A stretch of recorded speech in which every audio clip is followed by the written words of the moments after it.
Sarah. C'est un prénom quoi, Sarah? Masculin, féminin? Non. Il n'y a pas de piège. C'est un prénom Féminin. féminin.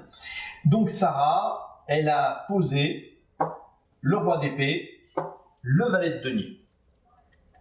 Qu'est-ce qu'on va pouvoir faire comme lecture? D'abord, de la façon dont Sarah, qui s'est installée du côté gauche quand on le lui a demandé, Sarah, elle se considère en roi d'épée. C'est-à-dire qu'elle se considère comment, Sarah? Que dans l'action. Non. Épée. Pensée et intellect. Denier, matière, corps. Matériel corporel.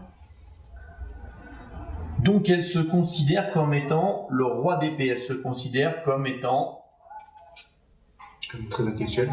Ouais. Elle maîtrise sur le sujet d'actualité, s'il y en a un dans le couple, c'est elle qui maîtrise. Hein, c'est clairement elle qui sait. Et avec franchement d'autorité. C'est pas la reine d'épée, c'est franchement d'autorité. Clairement, elle sait. Et elle considère son compagnon comment? Quelqu'un de jeune, inexpérimenté. Comme quelqu'un d'inexpérimenté et qui est donc dans le denier, c'est-à-dire Dans le corps. dans la matière ou dans le corps. Mais il est dans le... Vous voyez la différence qu'il y a entre elle qui se voit en roi d'épée, c'est-à-dire dans l'intellect, tandis qu'elle voit son compagnon très attaché à la matière. On va passer ensuite à l'interprétation, c'est-à-dire que là on a une double interprétation, moi qui me saute aux yeux. Est-ce que vous la voyez? Vas-y. Le roi d'épée regarde bien le valet de... Clairement, de il regarde, elle regarde son compagnon. Mais son compagnon n'est... Même s'il regarde dans le même sens, est accaparé plutôt par le denier et non la personne. Ah, il regarde pas dans le même sens, il regarde vers elle. Ouais. Sinon il regarderait pas. Oui, pardon, oui. Il mais- regarde vers elle. Et par contre, son regard est posé Mais sur... oui, il y a un truc qui fait obstacle. Voilà, exactement. D'accord? Donc ça, c'est une lecture intéressante et on touche à l'interprétation. Oui, oui, il fait attention à elle, mais la matière, ça reste un obstacle entre eux quand même. Il y a quelque chose à gérer sur ce sujet-là. Est-ce que c'est la maison? Est-ce que c'est les revenus? L'emploi des revenus? Peut-être qu'elle le trouve trop dispendieux. Peut-être qu'il est trop dépensier, hein? Trop travailler. Faut travailler tout le temps pour Ou pouvoir... peut-être qu'il est trop attaché à effectivement travailler, en quête de quelque chose de matériel et pas assez élevé par rapport à la pensée. D'accord? Donc il va y avoir une discussion. Je dis qu'il y avait, je voyais deux choses moi aussi dans les postures. Faut être assis, installé... Alors oui, clairement elle est assise, installée, Mathilde. Sarah, pardon. Pardon, oui. Mais vous voyez la position du roi? Il est presque en train de partir vers un côté et il regarde de l'autre. Et ça, moi, ça m'interpelle là aujourd'hui. Dans une action où on part dans le sens inverse, en fait. Peut-être, oui, peut-être qu'elle part dans l'autre sens. Est-ce qu'elle n'est pas en train de s'éloigner, Sarah? Encore une fois, j'ai pas de certitude. Elle vient, elle pose les cartes et je vais lui poser la question. Et ça va? Vous en êtes où? Soyez pas un peu en train de vous éloigner, vous? Alors soit elle va me contredire, me dire, non, non, pas du tout. Je fais très attention à lui, etc. Blablabla. Mais il est temps qu'il entende mes idées. Ou, je commence à être un peu lassé quand même. Ouais. Ah, je vais me nourrir de ça. D'accord.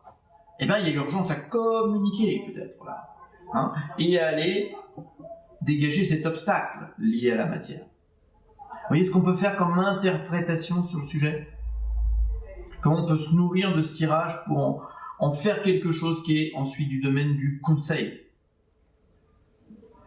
J'ai pas de baguette magique, je sais pas de quoi demain sera fait, je sais juste quelle est la température en ce moment. Du côté de Sarah. D'accord. Et si Sarah avait posé les arcanes différemment? Donc on rembobine, et on a Sarah qui vient et qui pose de son côté le valet de denier, de son côté le roi d'épée. Donc Sarah, elle se considère comme étant un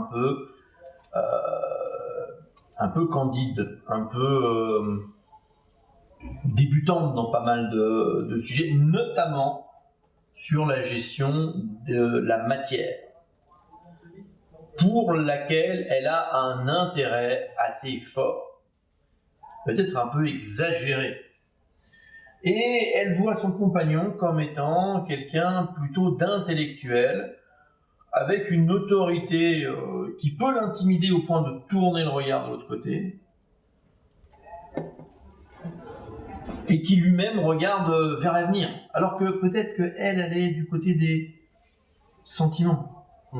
Le yin, le yang, le sentiment, l'action, la pensée, la passivité, l'activité. D'accord ? Ce sont tous ces éléments-là qu'on doit avoir en tête. Regarder vers la gauche. Pardon. Regarder vers la gauche, c'est regarder vers le passé. Mais ça peut vouloir dire aussi regarder du côté de l'intériorité du couple. Regarder vers l'intime social. Alors que lui, il est peut-être très ou trop occupé par le social, par le travail, par sa façon d'aller exprimer sa pensée là-bas. Et peut-être que ça la chagrine, et peut-être qu'elle se replie du coup sur la matière, sur la maison, et qu'elle a l'impression de ne pas y arriver correctement. Sinon, elle ne nous aurait pas mis un valet de denier.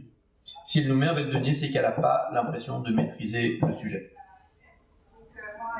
On est bien d'accord qu'elle a tiré le valet de denier au hasard. Et on est bien d'accord que le hasard n'existe pas.